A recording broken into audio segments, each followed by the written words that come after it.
An artist without boundaries will always be overbooked or overlooked, but never fulfilled. Welcome back to Salon d'Arts, baby. The space where we don't just make art, we protect the artist behind it. Okay, here it goes. Energy is an artistic currency. When I was in college studying theater, we had a movement class rooted in, I think, Anne Bogart's work. And one day, the instructor asked us to walk through the room and find our energy bubble, the invisible field around us that responds when someone steps too close. And I think that was the first time I realized that your energy introduces you before your talent ever does. Your energy is very powerful and very potent. As artists, we're told to be yourself in auditions. But what if you don't know yourself? Your energy, your values, your threshold? People won't just overlook you, they'll redirect you. They'll shrink you into their version of beginner, or even when you've already outgrown it. Also, as artists, we are told to be ourselves in auditions, but we need to also be ourselves in our own lives. And I know that sounds very cliche, but I'm saying that because you have to realize that your energy is so powerful. When you step into who you are, different types of energies will come into your life to suck out your energy or to redirect your energy, so you're not taking up too much space, and so you're not taking someone else's space. Lately, I've felt how easily people pull from your energy without ever pouring back. Someone I barely know messaged me out of nowhere asking, how did I get started in acting? And I thought it was a genuine question. But then they started asking me 10 questions after that. Like, what company do you work for? What are your resources? How did you get into it? Like, and I'm like, hold up. What is this? An interview? It wasn't just curiosity, it was consumption. An interview disguised as admiration. Even if I told someone the blueprint of how I got to this point, it wouldn't help them out at all, because they would try to just be like me.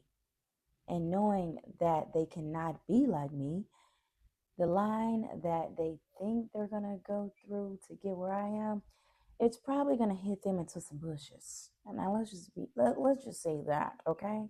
You cannot be Maisha and get in Maisha's place. You just cannot. Then I realized some people don't want your inspiration. They want your blueprint, and they don't plan to give anything in return. This is why today's topic matters, because knowing your lane isn't enough. If you don't protect it, people will park their doubts, insecurities, and agendas right in it. When you finally decide who you are, the universe starts sending offers. Some will look like an opportunity, some will feel like validation. Like the acting experience. Those gigs and those model gigs that try to give you the acting experience or the model experience. Baby, they're going to take your money for paying for the experience, okay? Did they say you're going to get booked?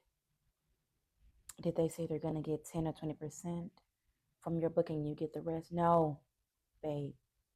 You're paying for the experience. Do not let people get you into paying the experience. That's advice if you see someone who pulls you aside in the mall. Don't do that. If it says experience, run. I've heard stories, but I have not been scammed. But the real test is never, can I get invited to those rooms? Can I oh my gosh.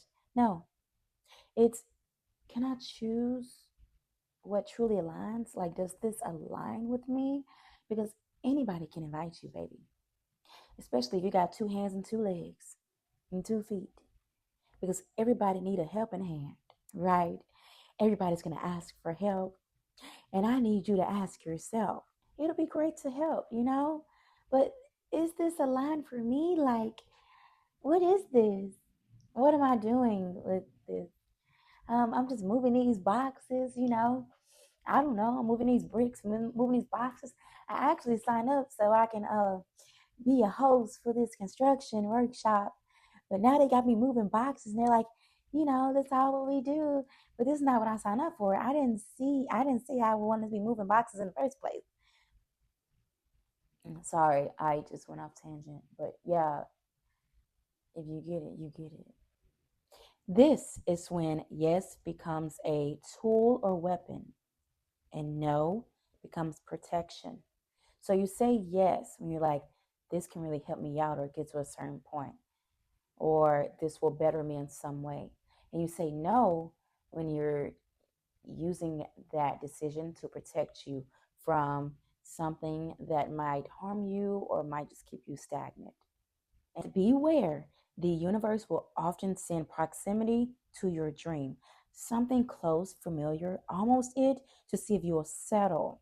Don't get stuck in proximity just because it's closer than where you started from. Close is not destiny, okay? Say yes when it aligns with your future self, not just your current fear. It expands your range while honoring your identity. And it pays you in value, not just visibility. The value, okay? It can be skill, connection, credibility, and compensation. Good compensation, okay? Okay. A good yes should make you nervous, but only in the direction of growth. Think of an artist who dreams of becoming a world-class chef, okay? Stay with me, okay? Their vision, creating a 5-course meal, crafting flavors that make people close their eyes, bringing people to tears with a spoonful of something so sacred. But on the way there, someone says, someone giving advice out of love. Why don't you just start at McDonald's? It's food, it's a job, it's safe, it's good. And that's how proximity traps us. We take something almost related to our dream and try to convince ourselves it's close enough. But cooking fast food isn't culinary art. It doesn't teach plate composition, flavor balance, storytelling through taste. It teaches us speed, uniformity, and repetition. Mm. McDonald's doesn't move you toward the Michelin star. It only moves you into motion. And motion alone is not purpose.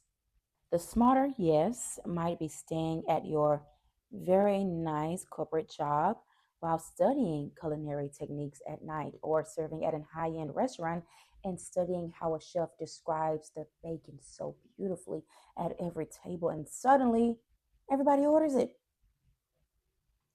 Because even if you're not cooking yet, you're still learning language, presentation, craft, and experience, the true ingredients of your dream. Before your next yes, ask, does this build a skill I need? Does this connect me with someone aligned?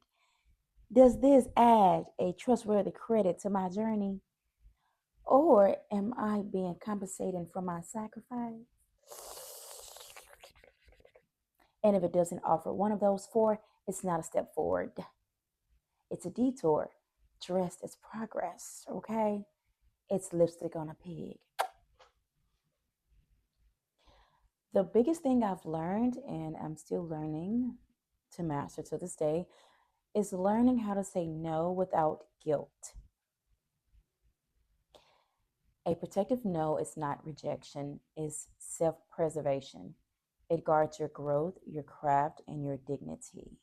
Say no when it shrinks how people see you, when you're being asked to play small. Be grateful when it keeps you in a beginner box that you've already outgrown. Say no when people only recognize who you were, not who you are becoming. Say no when it requires you to betray your peace, talent, and self respect. If it costs your voice, your boundaries, and your inner calm, it's too expensive. Every time I said yes just to be nice, I paid for it in silence later. Artists often fear that no means ungrateful or difficult. Gratitude without boundaries is exploitation. Generosity without discernment, it leads to depletion. A boundary isn't you shutting people out, it's you teaching them how to meet you correctly. This is something that I've been learning and it's been hard,